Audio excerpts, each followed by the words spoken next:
தஞ்சை மற்றும் அதன் சுற்றுவட்டார பகுதிகளில் காலை முதலே தொடர்ந்து மிதமான மழை பெய்து வருவதால் பொதுமக்களின் இயல்பு வாழ்க்கை பாதிக்கப்பட்டு உள்ளது. இது குறித்து நமது செய்தியாளர் சரவணகுமார் பொதுமக்களிடம் நடத்திய கலந்துரையாடலை தற்போது பார்க்கலாம்.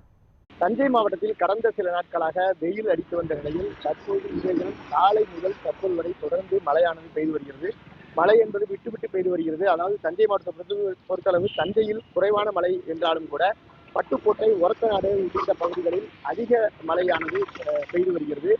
இதனால் தற்போது பொதுமக்களின் இயல்பு வாழ்க்கை பாதிக்கப்பட்டுள்ளது. பணிக்கு செல்பவர்கள், பள்ளிக்கு செல்பவர்கள் என அனைவருமே இந்த மழையின் காரணமாக பாதிக்கப்பட்டுள்ளனர்.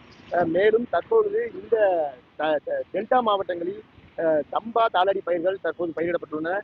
3.5 லட்சம் ஏக்கர் அளவு பரப்பளவிற்கு தற்போது விவசாயம் செய்யப்பட்டுள்ளது.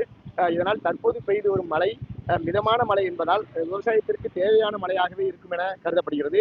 மேலும் இந்த மழையானது தொடர்ந்து 4 நாட்களுக்கு நீடிக்கும் என வானிலை ஆய்வு மையம் தெரிவித்துள்ள நிலையில் மழையின் அளவு அதிகரிக்கும் பட்சத்தில் பயிர்கள் சேதமாகக்கூடிய சூழ்நிலை ஏற்பட்டுள்ளது. ஏனென்றால் ஏற்கனவே பெண்கள் புயல் காரணமாக தஞ்சையின் பல்வேறு பகுதிகளில் கனமழை என்பது பெய்து வந்தது. இதனால் பல ஆயிரம் ஏக்கர்கள் நெற்பயிர்களானது மழையில் நனைந்து சேதமானது. அதனை தற்போது மாவட்ட நிர்வாகம் சார்பில் கணக்கீடு செய்யப்பட்டு அமைச்சர்களும் ஆய்வு செய்து தற்போது அது குறித்த அறிக்கையை தமிழக அரசுக்கு அனுப்பியுள்ளனர்.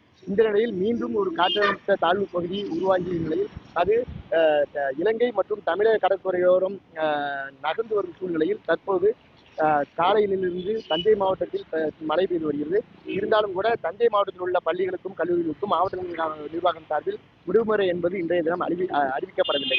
தொடர்ந்து இந்த மழை பெய்து வரும் பட்சத்தில் பொதுமக்களின் இயல்பு வாழ்க்கை பாதிக்கப்பட்டாலும் கூட டெல்டா மாவட்ட பகுதிகளில் விவசாயம் செய்யப்பட்டுள்ள சம்பா தாளடி பயிர்களுக்கு இது தேவையானதாக இருக்கும் என விவசாயிகள் கருதுகின்றனர். தஞ்சையிலிருந்து ஒளிப்பதிவாளர் காட்சிக்குடன் சரவணகுமார்.